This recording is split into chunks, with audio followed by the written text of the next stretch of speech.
Have you ever wondered if there is intelligent life out there, or life more intelligent than ours? I have, and I wondered what these aliens would look like. Maybe they would look like Chewbacca, or the boring, weird Hollywood stereotype, or maybe even they would be talking dogs or something. But it just didn't make any sense, because regardless of whatever galaxy you come from, evolution, natural selection, and survival of the fittest are universal laws. Hence, my goal with this video is to present arguments on how the above average evolution of mankind shows that any dominant alien race must have had a similar trajectory to us. If billions of years of evolution on Earth got it right in taking us to where we are today, then I strongly believe that billions of years of evolution in another habitable planet must have produced an animal remarkably similar to humans. I even dare defining this extraterrestrial superior race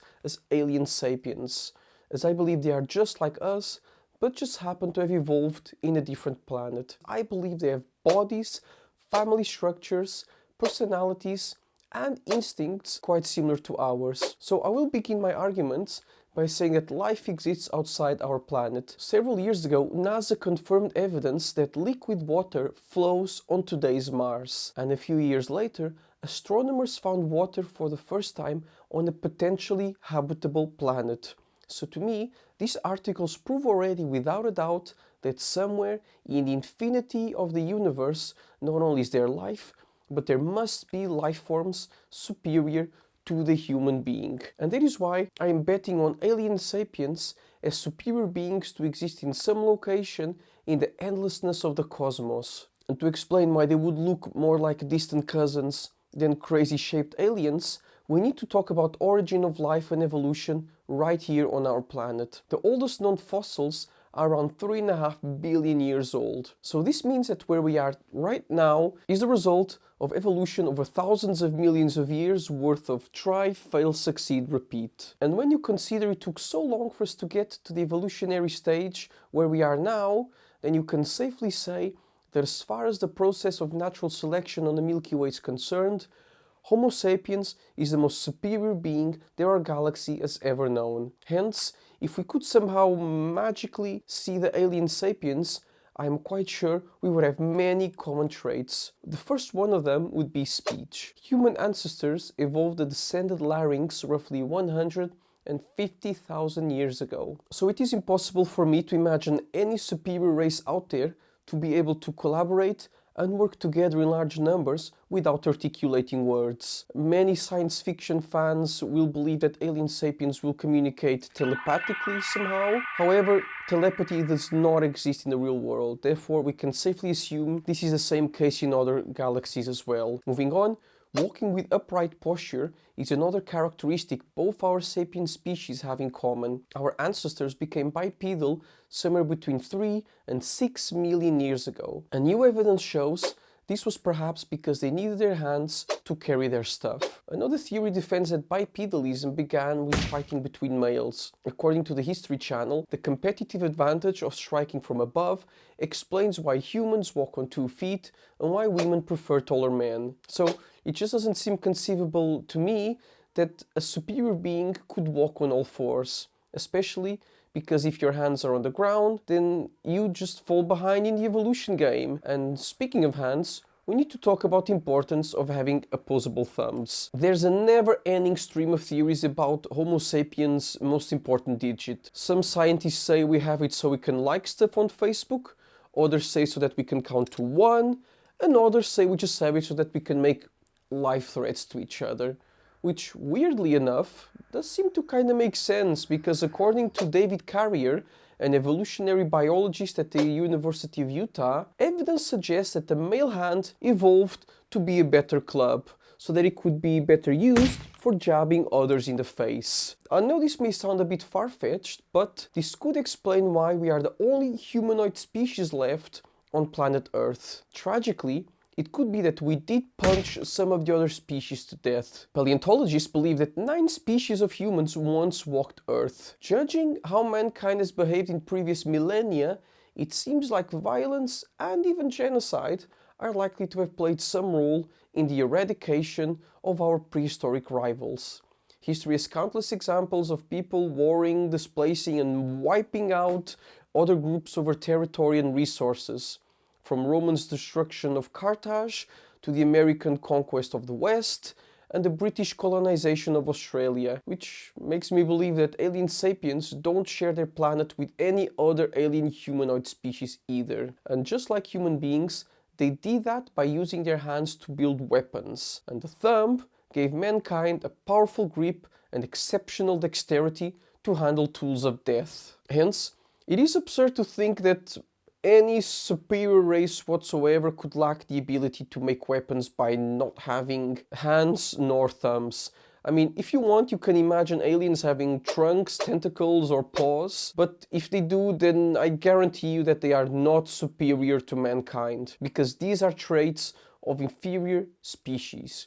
And to better demonstrate this, I'm going to show you the importance of having a set of thumbs and being able to walk upright. If you are bipedal and have thumbs, then you win the game of evolution. If, unlike sapiens, you don't walk on just two legs, but happen to have thumbs, then you are a primate.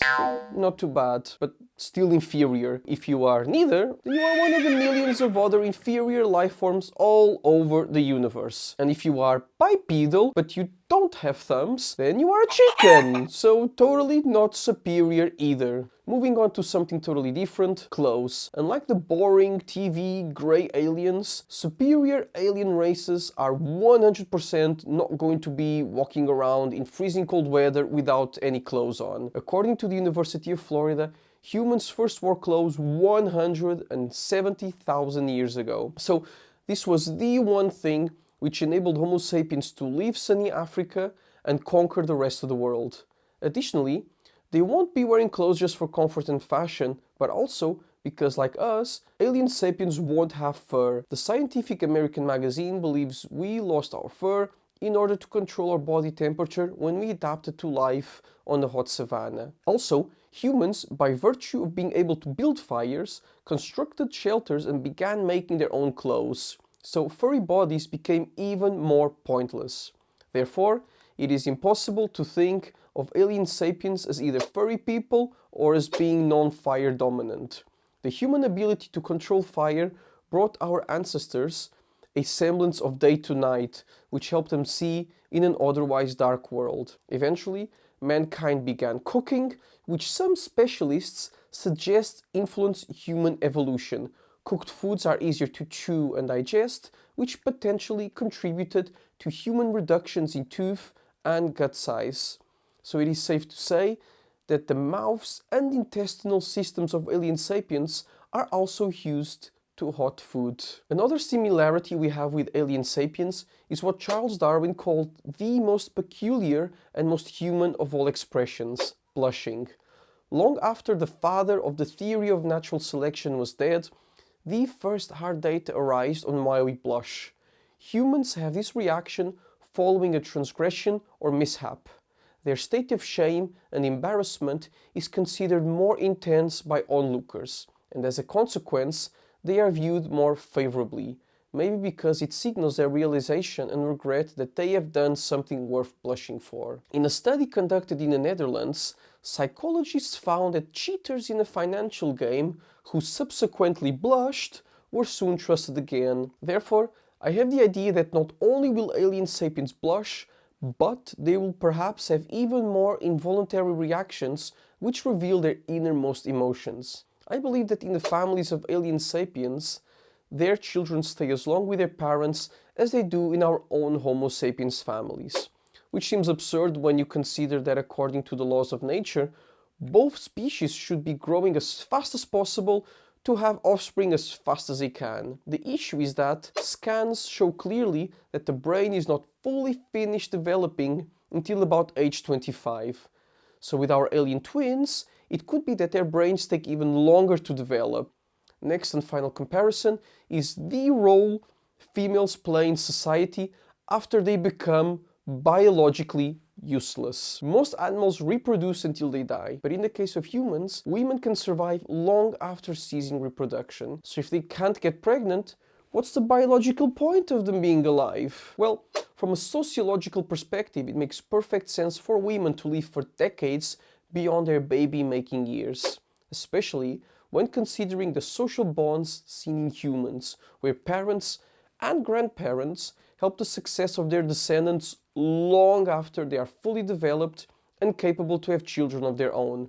So just like on planet Earth, we can expect millions of grannies in planet alien sapiens to be changing diapers of their grandbabies as we speak. In conclusion, I just want to say that an extraterrestrial race superior to mankind would resemble Homo sapiens a lot, due to the fact that 3.5 billion years of evolution, natural selection and survival of the fittest made us what we are today. Hence, having gone through the same process in their planet, it is with certainty that in some form or another, alien and Homo sapiens share many traits in common regarding physical, psychological and social levels. So this is everything for now, and I just want to thank you very much for watching, as it was an absolute pleasure to be your host. Don't forget to subscribe to my channel and make sure you use your hand and thumb to give this video a like. I make a new video every Saturday, so make sure to check them all out.